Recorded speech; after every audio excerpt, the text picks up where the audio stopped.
അതെന്തിനാ നീ അറിയണേ? ഇതിലിപ്പോ ചാറ്റ് ചെയ്തത് ആന്റി ആരാന്നൊക്കെ നിന്നോട് നോക്കാൻ പറഞ്ഞു. നിന്നോട് ഇതിലത്തെ മുഴുവൻ ഇതിലേക്ക് കയറ്റാനല്ലേ പറഞ്ഞുള്ളൂ. അതെന്തിനാ നീ അറിയണ? ആവശ്യമില്ലാത്ത സാധനങ്ങൾ ചോദിക്കാം. വെറുതെ ആണോ എന്റെ അമ്മ നിന്നോട് ദേഷ്യം പറഞ്ഞത്? ഫോണെടുത്ത് കളിക്കരുതെന്ന്. ചെറിയ വായന വലിയ കാര്യങ്ങൾ ചെയ്യരുത് കേട്ടാ.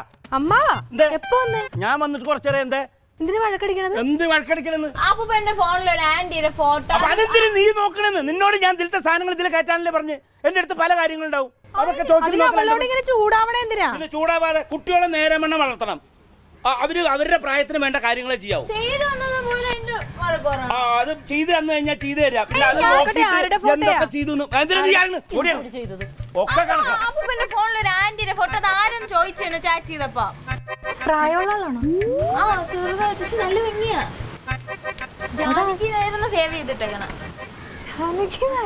എന്തോ ചുറ്റിപ്പടി അല്ലെങ്കിൽ ഇത്രയും ദേഷ്യപ്പെടൂല. ചാറ്റൊക്കെ ഉണ്ടോ? ഇഷ്ടംപോലെ ചെയ്തിട്ടുണ്ട് ചാറ്റി.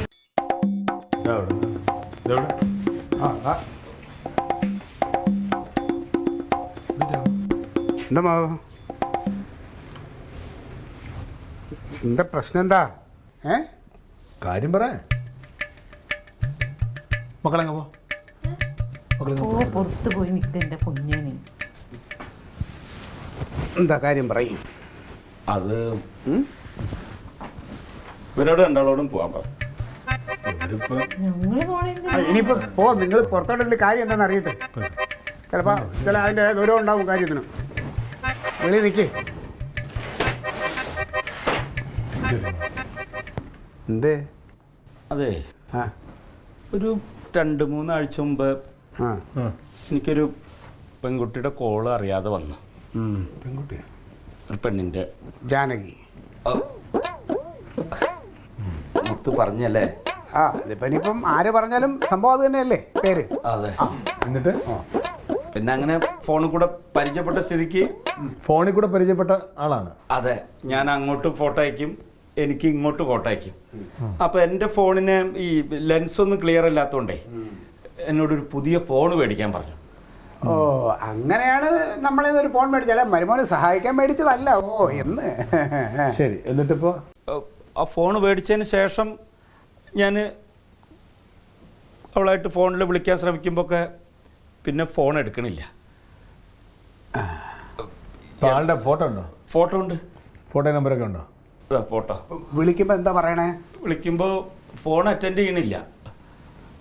എനിക്ക് പേടി എന്താന്ന് വെച്ചാലേ, ഈ കുട്ടി കൊല്ലത്ത് ചവറയിൽ ഒരു നേഴ്സാ.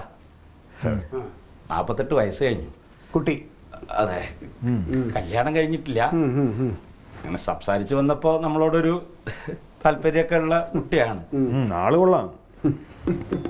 പക്ഷെ ഈ ഫോൺ വിളിച്ച എടുക്കാത്തതേ എന്താ കാര്യം? പാവം, അതിന്റെ ജീവിതം ഭയങ്കര കഷ്ടാ. എന്ത്? അനുജത്തിന്റെ കൂടെയാണ് താമസിക്കുന്നേ. ഈ അനുജത്തിന്റെ ഭർത്താവ് ഒരു പോലീസുകാരനാ. ഏത് നേരം അവളെ വാച്ച് ചെയ്തുകൊണ്ടും ശല്യപ്പെടുത്തിക്കൊണ്ടൊക്കെ ഇരിക്കുമെന്ന് പറഞ്ഞു. ഇവിടെ ചവറ തന്നെ? ചവറ തന്നെ. അപ്പോ അയാളുടെ ശല്യം സഹിക്ക വയ്യാതെ ആത്മഹത്യ ചെയ്യാൻ വരെ ശ്രമിച്ചിരിക്കുകയാണ്. അപ്പോഴാണ് ഒരു കൈത്താങ്ങായിട്ട് അമ്മാവൻ ചെല്ലുന്നത്. ആയിരിക്കാം. എന്നിട്ടിപ്പോ വിളിച്ചിട്ട് ആളെ കിട്ടുന്നില്ല? ഇല്ല. അവൾക്ക് എന്തെങ്കിലും പറ്റിയോന്ന് എനിക്കൊരു ആദി ഉറക്കം വരുന്നില്ല, ഒരു വിഷമം. എങ്ങനെയെങ്കിലും അവളെ ഈ നമ്പർ തന്നെ? ഈ നമ്പറിലാണ് ഞാൻ വിളിച്ചിരുന്നത്. ഇതാണ് ഇപ്പോ എടുക്കാത്തത്. കണ്ടോ, എങ്ങനെയെങ്കിലും ഒന്ന് കണ്ടു പിടിച്ചേരണം. ഇതാണ് ഇത് ഫോൺ നമ്പർ. മാമനൊരു സമാധാനം ഇല്ലാതെ. ഇപ്പോ ഇതിനിടയ്ക്ക് മെസ്സേജ് അയച്ചാൽ ഒന്നും റിപ്ലൈ ഇല്ല. ഒരു റിപ്ലൈ ഇല്ല. എനിക്ക് ആ പോലീസുകാരനെയാ സംശയം.